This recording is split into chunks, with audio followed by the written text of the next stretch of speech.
بسم اللہ الرحمن الرحیم۔ السلام علیکم۔ یہ کاشانۂ بصیرت کا آڈیو بک سیکشن ہے۔ اس وقت آپ جو کتاب سننے کی سعادت حاصل کر رہے ہیں وہ ہے انسان کامل۔ اس کے لکھنے والے کا نام ہے استاد شہید مرتضیٰ مطہری۔ اس کا 18واں پارٹ ملاحظہ فرمائیے۔ مختلف مکاتب فکر کے نظریات کی تفصیل۔ اور ایسے بہت سے پیغمبر گزر چکے ہیں جن کے ساتھ ہو کر بہتیرے اللہ والوں نے جہاد کیا، اور پھر ان کو خدا کی راہ میں جو مصیبت پڑی اس پر نہ تو انہوں نے ہمت ہاری، نہ بودا پن کیا، نہ دشمن کے آگے گڑ گڑائے، اور خدا تو ثابت قدم رہنے والوں کو دوست رکھتا ہے۔ یہ تھی سورہ آل عمران کی آیت نمبر 146۔ کامل انسان، برتر انسان، مثالی انسان، بلند مرتبہ اور سرفراز انسان کے بارے میں جو مختلف مکاتب ہیں، ان میں سے ایک مکتب قدرت ہے۔ اس مکتب کی نظر میں کامل انسان مقتدر اور صاحب قدرت انسان کے مساوی ہے۔ دوسرے لفظوں میں اس مکتب کے نزدیک کمال طاقت کے مساوی اور نقص عجز و ناتوانی کے مساوی ہے، یعنی انسانوں میں جو زیادہ طاقتور ہے وہ زیادہ کامل ہے، اور جو زیادہ کمزور ہے وہ زیادہ ناقص ہے۔ نیز حق اور عدالت کی بنیادی طور پر کوئی حقیقت نہیں، اور قوت و طاقت کے بغیر ان کے کوئی معنی نہیں ہیں۔ ہم عموماً اسی طرح سوچتے ہیں اور کہتے ہیں کہ اس سے قطع نظر کہ یہ قوت فتح مند ہو یا وہ قوت، ان میں سے ایک حق و عدالت اور دوسری باطل اور ظلم ہے۔ اب ممکن ہے کہ ایک موقع پر حق باطل کو شکست دے اور اس پر فتح پائے، یا معاملہ اس کے برعکس ہو، یعنی باطل حق پر فتح پا لے۔ البتہ قرآن کی منطق کے مطابق آخری فتح ہمیشہ حق کی ہوتی ہے اور باطل کی فتح وقتی ہوتی ہے۔ قرآن کے نقطۂ نظر کے مطابق یہ بات بے حد قابل توجہ ہے۔ لیکن اگر دو طاقتیں ایک دوسرے کے مقابل آ جائیں اور ایک طاقت دوسری کو شکست دے دے تو یہ کہنا قرآن کے نظریے کے مطابق نہیں کہ فتح پانے والی طاقت حق ہے اور جو شکست کھا جائے وہ باطل ہے۔ جو کام ایک طاقتور اور مقتدر شخص کرے اس دلیل سے کہ وہ شخص طاقتور ہے، اس کا وہ کام عین عدالت ہے، یہ بھی ایک مکتب فکر ہے، اور اس کی جڑیں سقراط سے قبل کے دور تک پہنچتی ہیں۔ سقراط حضرت عیسیٰ علیہ السلام کی پیدائش سے تقریباً 400 سال پہلے گزرا، اور اس وقت سے اب تک تقریباً 2400 سے 2500 سال گزر چکے ہیں۔ سقراط سے پہلے فلسفیوں کا ایک گروہ تھا جسے سوفسطائی کہا جاتا ہے، اور وہ اجتماعی مسائل میں ایسا ہی نظریہ رکھتے تھے، لیکن ان کا یہ نظریہ سقراط، افلاطون اور ارسطو جیسے فلسفیوں کے ظہور سے جو یونان میں ہی منسوخ ہو گیا، اور پھر مسیحیت آ گئی جو کلی طور پر اس طرز فکر کے برعکس ہے۔ چنانچہ نہ صرف یہ کہ مسیحیت طاقت کی تبلیغ نہیں کرتی بلکہ وہ کمزوری کا پرچار کرتی ہے، یعنی وہ کہتی ہے کہ اگر کوئی شخص تمہارے دائیں گال پر تھپڑ مارے تو بائیں گال بھی اس کے آگے کر دو اور اس کے مقابل اپنا دفاع نہ کرو۔ یہ ایک طرح سے کمزوری کی تبلیغ ہے۔ اولاً مسیحیت کے فروغ اور ثانیاً اسلام کے ظہور کے باعث دنیا میں اس قسم کے خیالات یعنی سوفسطائیوں کے نظریے کے مطابق کوئی گنجائش نہ رہی۔ اگرچہ قدرت اور قوت کے بارے میں اسلام کی اپنی ایک خاص منطق ہے جس کی وضاحت ہم بعد میں کریں گے، لیکن یہ بات مسلمہ ہے کہ وہ اس معاملے کو اس طرح پیش نہیں کرتا کہ قوت حق و عدالت کے مساوی اور حق و عدالت قوت کے مساوی ہیں، جیسا کہ خود اہل یورپ بھی کہتے ہیں کہ طاقت حق ہے، مائٹ از رائٹ، یعنی حق ہی طاقت ہے۔ یوں ایک مرتبہ پھر سرزمین مغرب میں یہی خیال زندہ ہو گیا کہ حق طاقت کے مساوی ہے۔ پہل یہ خیال سیاست کے فلسفے میں ظاہر ہوا، یعنی سیاست تک محدود رہا اور آگے نہیں بڑھا۔ اٹلی میں ایک عالم اور فلاسفر گزرا ہے جس کا نام میکیاولی تھا۔ اس نے اپنے سیاسی فلسفے کی بنیاد اقتدار اعلیٰ پر رکھی ہے۔ وہ کہتا ہے کہ سیاست میں جو واحد چیز ملحوظ خاطر رکھی جانی چاہیے وہ اقتدار اعلیٰ ہے، پس سیاست میں اس کے علاوہ کسی دوسرے اصول کے ذریعے سیاسی مقاصد حاصل نہیں کیے جا سکتے۔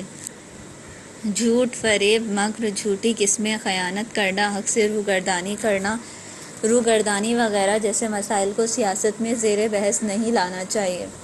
اس کے علاوہ کچھ اور فلسفی بھی پیدا ہوئے جنہوں نے اس نظریے کو فقط سیاست میں پیش نہیں کیا بلکہ اسے ایک عام اخلاقی اصول کے طور پر پیش کیا اور سیاست دانوں کو کھلی چھٹی دے دی، یہاں تک کہ بنیادی طور پر وہ اس بات کے معتقد ہو گئے کہ اخلاق عالیہ اور مقام انسانیت کا ضامن بس میکیاولی کا نظریہ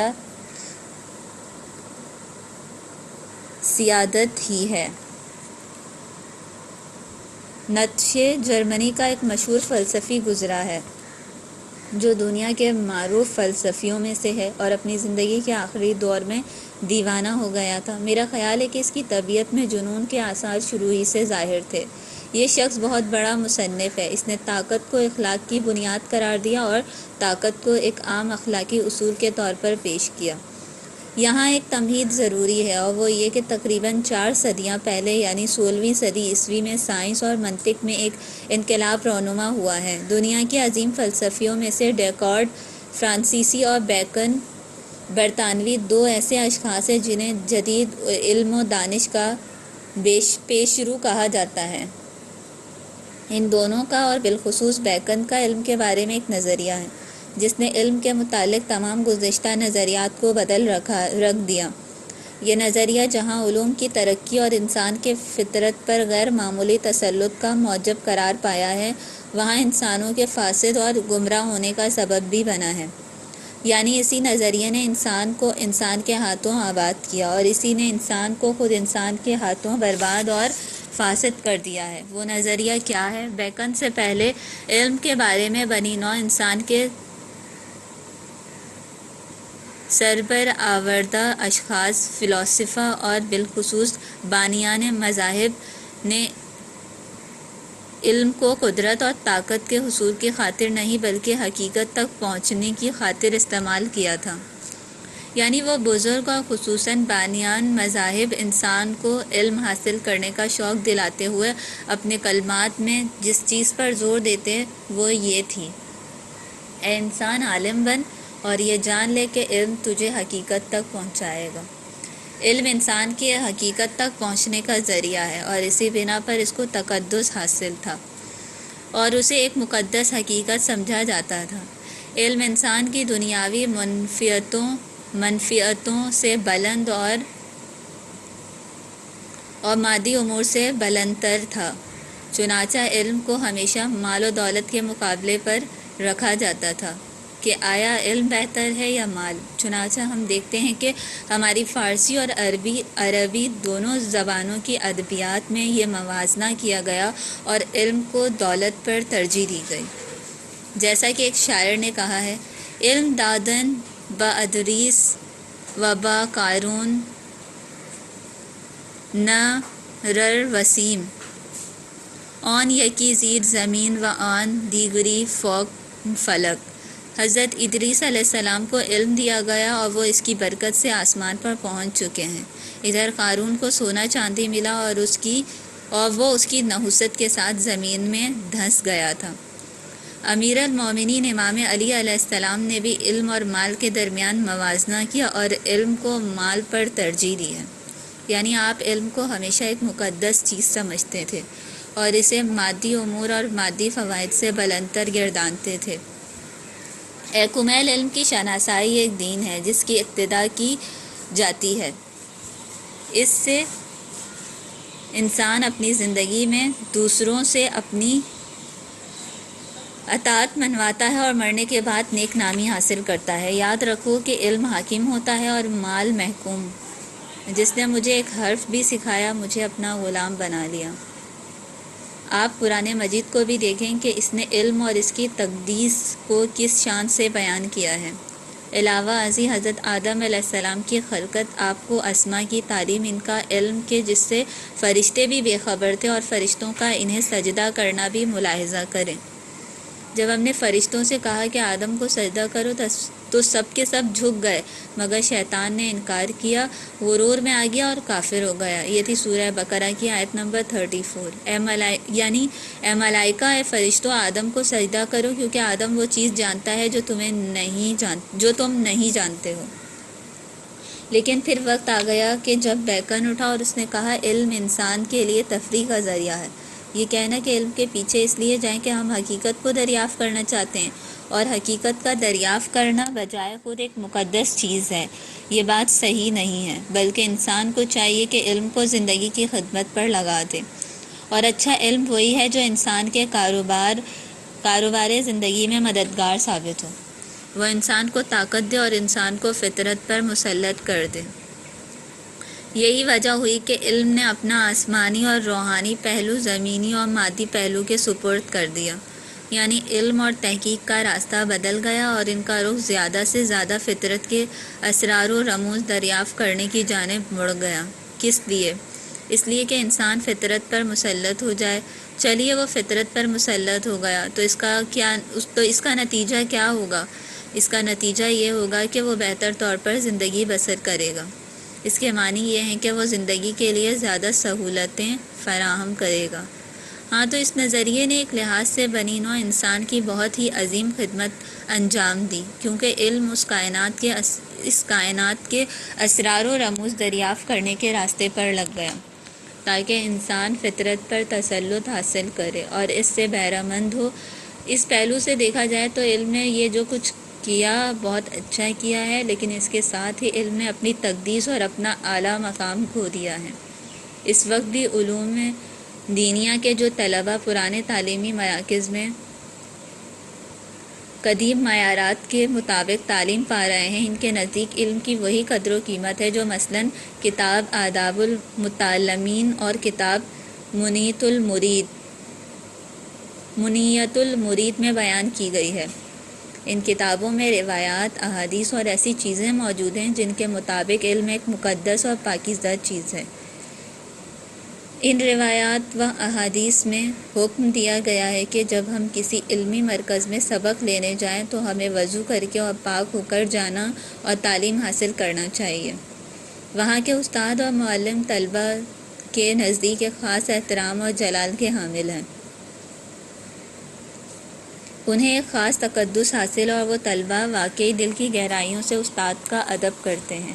اگر کوئی شخص دولت کی خاطر علم حاصل کرنا چاہے تو اسے اپنے دل میں شرم محسوس ہوتی ہے کہ میں اس لیے علم حاصل کرتا ہوں تاکہ آئندہ اس سے مال و دولت کماؤں، یا اگر معلم طلبہ کو تعلیم دینا چاہیے اور اس کا مقصد تعلیم کے بدلے میں دولت حاصل کرنا ہو تو وہ اسے علم کے مقام کی گراوٹ سمجھتا ہے۔ لیکن جدید نظام تعلیم جو بیکن وغیرہ کی بتائی ہوئی ڈگر پر چل رہا ہے، اس میں تعلیم اور تعلیم کا عمل اپنا تقدس مکمل طور پر کھو چکا ہے۔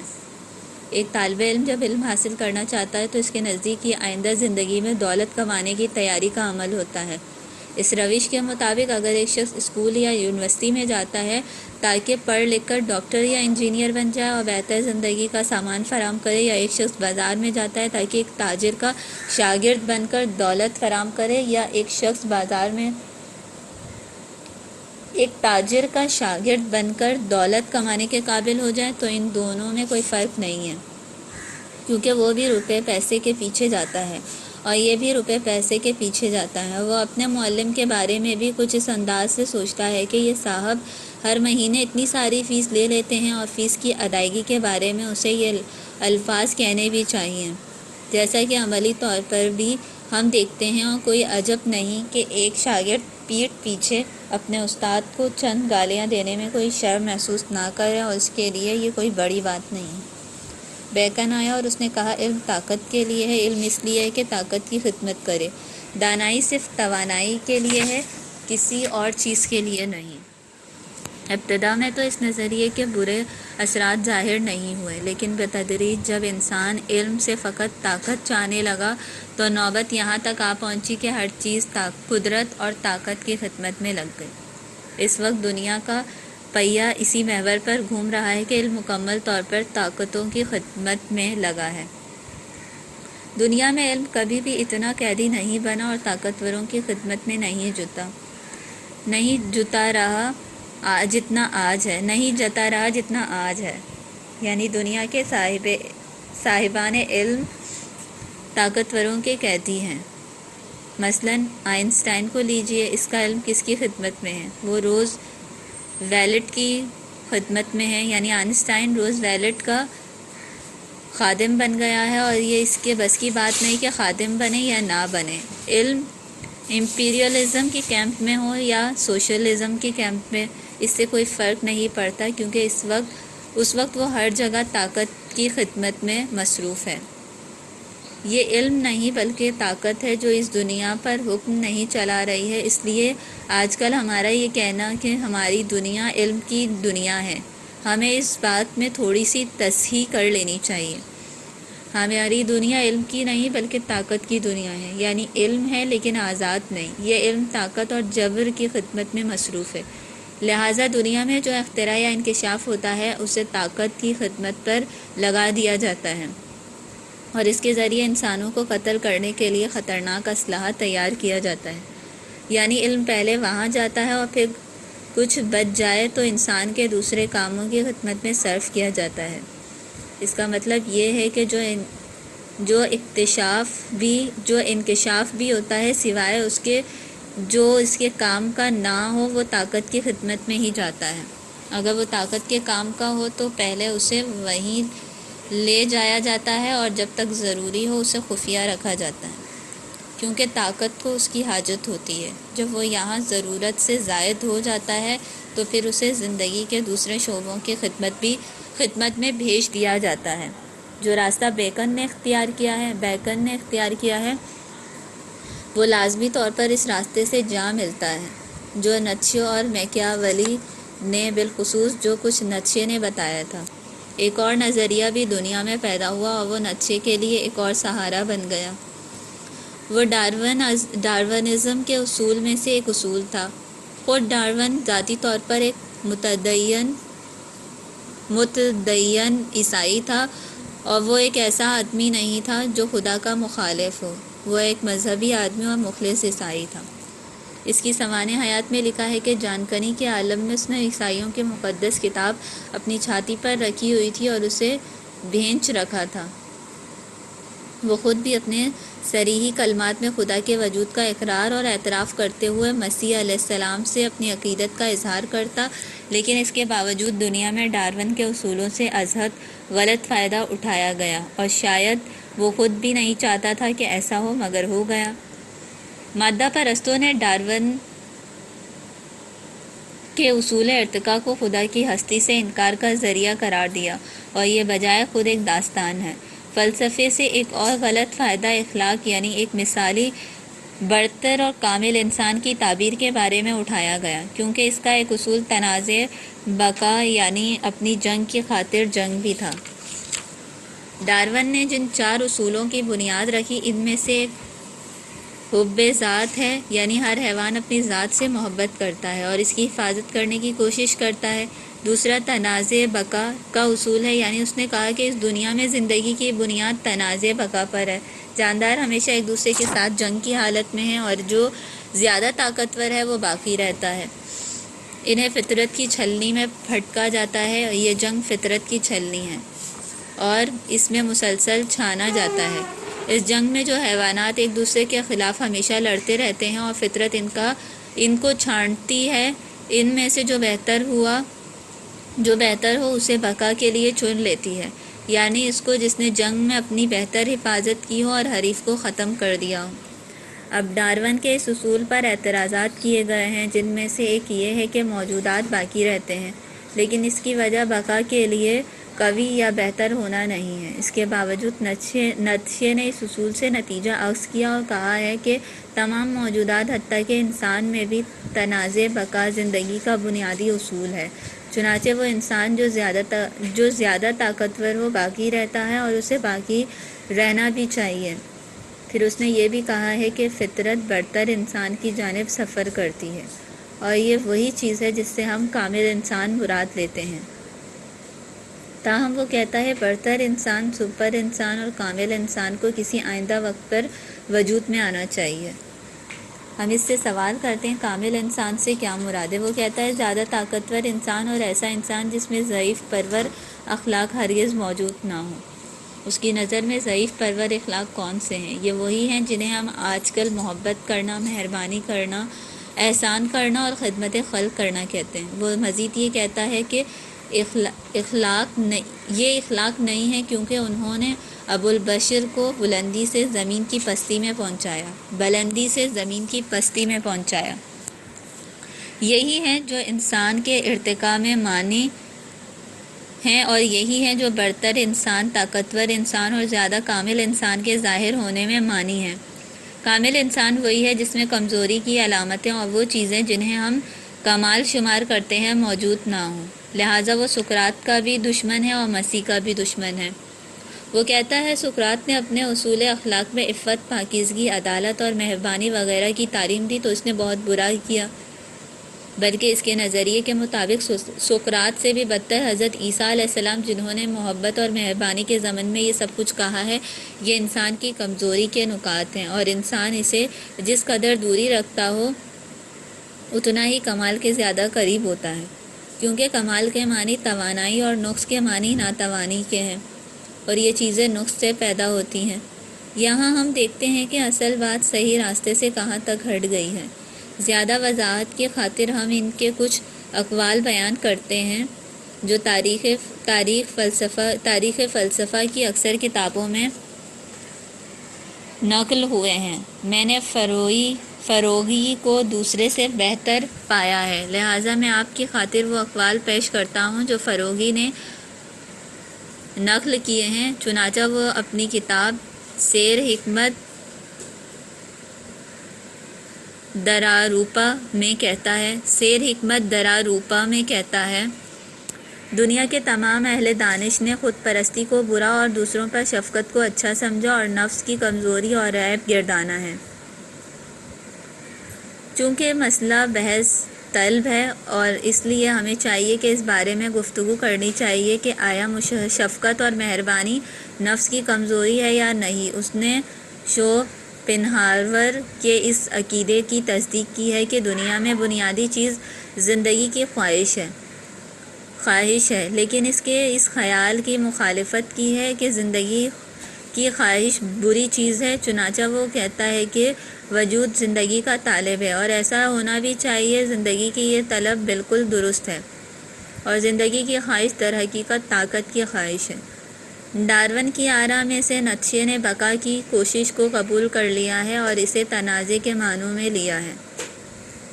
گویا جس چیز کو دوسروں نے ڈارون کی فاسد رائے کا نتیجہ سمجھا، اس نے اسے درست قرار دیا ہے، یعنی اس کے نزدیک افراد کے لیے ضروری ہے کہ وہ ایک دوسرے کے ساتھ کشمکش کی حالت میں ہوں، طاقت حاصل کریں اور دوسروں پر غلبہ پائیں۔ عالم آخرت کے بیشتر خیرخواہوں نے اکثریت کے حالات کی رعایت کو واجب شمار کیا اور کہا ہے کہ دنیا کے امور کا دار و مدار عوام کی اچھی حالت پر ہے۔ اس کے برعکس نیتشے نے اکثریت کو ذلیل سمجھا ہے اور فقط اقلیت یعنی خواص کو خوشحالی کا حقدار شمار کیا ہے۔ نیتشے کی سوچ کی بنیاد یہ ہے کہ انسان زیادہ سے زیادہ طاقتور ہو اور اس کی زندگی از حد خوش اور پرمسرت ہو، نیز اس کا نفس زیادہ شگفتہ اور زیادہ طاقتور ہو، نیز اس کا نفس میلانات اور مطالبات سے بھرا پورا ہو۔ اس بارے میں بیکار بحث ہے کہ دنیا کی زندگی اچھی ہے یا بری ہے اور اس کی حقیقت کیا ہے، کوئی شخص بھی اس کا پتہ نہیں چلا سکتا۔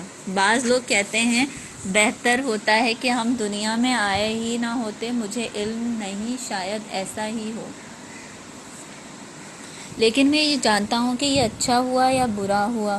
بہرطور میں اس دنیا میں آ گیا ہوں اور اس کی اچھائی برائی کو نہیں جانتا، پھر بھی مجھے اس دنیا سے لطف اندوز ہونا چاہیے، اور جتنا زیادہ لطف اندوز ہوں اتنا ہی بہتر ہے۔ یہ سوچنے کا وہی انداز ہے جو معاویہ کا تھا۔ وہ کہا کرتا تھا کہ ہم دنیا کی نعمتوں کے مزے لوٹتے رہیں اور لوٹتے رہیں گے۔ جو چیز اس مقصد کے حصول میں مددگار ہو وہ اچھی ہے، خواہ وہ سنگ دلی، بے رحمی، مکر و فریب اور جنگ و جدال ہی کیوں نہ ہو۔ پھر جو چیز اس مقصد میں مزاحم ہو اور اس کے خلاف ہو وہ بری ہے، خواہ وہ سچائی، مہربانی، فضیلت اور تقوی ہی کیوں نہ ہو۔ یہ بات غلط ہے اور عالم انسانیت کی ترقی کے منافی ہے کہ لوگ قبیلے اور قومیں یکساں حقوق رکھتے ہیں۔ اس کی بجائے لوگوں کے دو گروہ ہونے چاہیے، ایک وہ جو زبردست اور آقا ہوں، دوسرا وہ جو ماتحت اور غلام ہوں۔ شرافت اور بڑائی زبردست لوگوں کا حق ہے کہ وہی اس دنیا کے وجود میں آنے کا مقصد ہے، اور کمزور لوگ محض ان کی اغراض پوری کرنے کا ذریعہ ہیں۔ دنیا کی ترقی اور زندگی کی ہمہ بڑے اور زبردست لوگوں کی بدولت وجود میں آتی ہے، جو محدود تعداد میں ہیں، اور اکثریت کو چاہیے کہ ان کے کاروبار کی ترقی کا وسیلہ بنے۔ انسانی معاشرہ اسی شریف طبقے کے کاروبار کی ترقی کے لیے تشکیل دیا گیا ہے، اور جیسا کہ خیال کیا جاتا ہے، معاشرہ اس لیے نہیں ہے کہ زیر دستوں کی حفاظت اور پرورش کریں، بلکہ زبردست اور طاقتور لوگ جو کہ آقا ہیں، ان کی زیادہ سے زیادہ پرورش ہونی چاہیے تاکہ ان میں سے برتر آدمی وجود میں آئے اور انسان ترقی و عروج کے مدارج میں قدم رکھے۔ حکومت اور معاشرہ اس لیے ہیں کہ طاقتور لوگ ان سے فائدہ اٹھائیں۔ کمزور لوگ چوپایوں کا حکم رکھتے ہیں جنہیں طاقتور لوگوں کا بوجھ اٹھانا چاہیے۔ ادھر سعدی شیرازی کہتے ہیں، گو سفند از برائے چوپا نیست بلکہ چوپاں برائے خدمت اوست۔ بھیڑیں چرواہے کے لیے نہیں بھیڑیں چرواہے کے لیے نہیں بلکہ چرواہا بھیڑوں کی دیکھ بھال کرنے کے لیے ہے۔ لیکن مکتب قدرت کہتا ہے کہ در حقیقت بھیڑ اس گڈریے کے لیے ہے، یعنی زبردست اور طاقتور لوگ جو سردار اور آقا ہیں، انہی کو پھولنا پھلنا چاہیے تاکہ ان میں سے برتر اشخاص وجود میں آئیں اور انسان اور جو عروج کے مدارج طے کریں۔ خود مغرب کے اہل دانش میں بھی نسل انسانی کی اصلاح اور بہبود کے بارے میں ایک بحث پائی جاتی ہے۔ اس سلسلے میں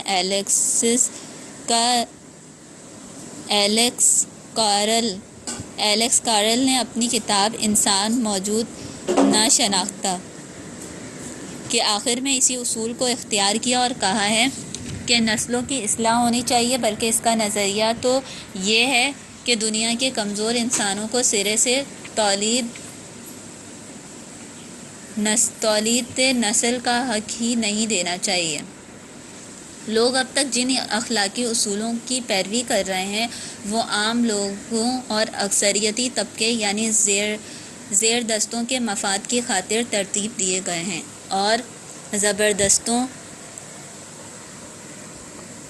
اور شریف طبقے کے فائدے کے لیے نہیں ہے۔ لہٰذا ان اصولوں کو ختم کر دینا چاہیے اور ایسے اصول اختیار کرنے چاہیے جو شریفوں اور طاقتور لوگوں کے مفاد میں ہوں۔ نیکی، سچائی اور احسان کوئی حقیقی امور نہیں ہے۔ ہاں، جو چیز حقیقت رکھتی ہے وہ یہ ہے کہ ہر شخص طاقت کا طلبگار ہے۔ مذاہب نے بنی نوع انسان کو دھوکہ دیا اور ان کو عدالت کے قیام اور زیر دستوں کی حمایت کرنے کی دعوت دی ہے۔ مذاہب سے پہلے کے ادوار اچھے تھے کہ جب دنیا میں جنگل کا قانون جاری تھا اور جو زیادہ طاقتور ہوتا تھا وہ کمزور کو کھا جاتا تھا اور کمزور نسل معدوم ہوتی چلی جاتی تھی۔ ابتدائی زمانے میں دنیا طاقتور لوگوں کی مرضی کے محور پر گھومتی تھی اور کمزور ان کے ماتحت اور غلام تھے۔ تاہم طاقتور تھوڑے اور کمزور بہت زیادہ تعداد میں تھے، اس لیے انہوں نے حیلے، تدبیر اور دھوکے سے کام لے کر ان طاقتور لوگوں کو اپنی ترقی کا وسیلہ بنایا۔ چنانچہ انہوں نے مہربانی و شفقت، فروتنی و خیرخواہی اور عدالت و کرامت کے اصول کو نیکی، راستی اور احسان کی شکل میں ان کے ذہنوں میں جلوہ گر کیا اور قبول کرایا تاکہ اس طریقے سے وہ طاقتور لوگوں کی طاقت کو معتدل بنائیں اور ان کی غلامی سے نجات پائیں، اور انہوں نے اپنے اس مقصد کو مذاہب کے وسیلے سے حاصل کیا اور خدا کے نام اور حق کو ان مذاہب کا قلعہ پناہ گاہ قرار دیا۔ تاہم مکتب قدرت کے حامیوں کا یہ نظریہ کارل مارکس کے نظریے کے بالکل برعکس ہے، جو کہتا ہے کہ مذہب کو طاقتور لوگوں نے کمزور لوگوں کے خلاف ایک ہتھیار کے طور پر اختراع کیا ہے۔ جبکہ نتشے کہتا ہے کہ مذہب کو کمزوروں نے طاقتوروں کے خلاف ایک ہتھیار کے طور پر اختراع کیا ہے۔ اگرچہ یہ دونوں ہی مذہب کے مخالف ہیں، لیکن ان کا دعویٰ ہے کہ مذہب کمزوروں نے اختراع کیا۔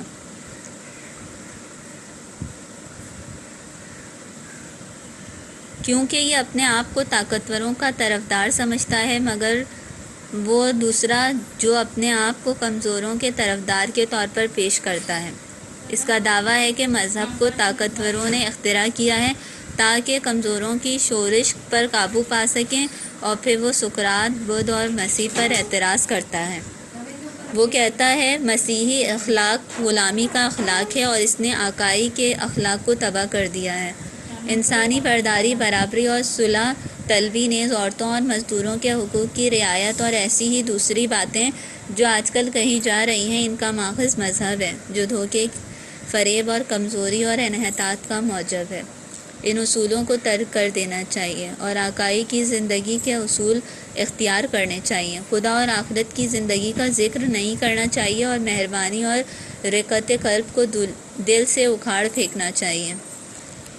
مہربانی کی بنیاد بے بسی پر ہے اور فروتنی و فرمانبرداری اور فرومایگی سے پیدا ہوتی ہے۔ نیز حلم و حوصلہ اور عفو و چشم پوشی بے ہمتی اور سستی کا نتیجہ ہے۔ اس کی بجائے انسان کو مردانگی اختیار کرنی چاہیے تاکہ وہ برتر مرد کے رتبے پر پہنچے۔ برتر مرد وہ ہے جو اچھائی اور برائی سے برتر ہو اور قوت و قدرت حاصل کرنے کا عزم و ارادہ رکھتا ہو۔ اہل یورپ کے درمیان ایسے بہت سے مکاتب پیدا ہوئے، مگر خوش قسمتی سے ہمارے درمیان ایسے مکاتب اور ایسی وبائیں پیدا نہیں ہوئیں۔ چنانچہ یورپی روح یہی ہے۔ وہ حقوق انسانی کا جو اعلامیہ دیتے ہیں، وہ بھی محض دوسروں کو دھوکہ دینے کے لیے ہے۔ یورپی تربیت اور حقیقی یورپی اخلاق میکیاولی کا اخلاق اور نتشے کا اخلاق ہے۔ آج کا فرنگی استعمار دنیا میں جو کام انجام دے رہا ہے، وہ اسی بنیاد پر ہے، اور فرنگی استعمار کی روح، خواہ وہ امریکی ہو یا یورپی، یہی ہے اور اس کا اخلاق بھی یہی ہے۔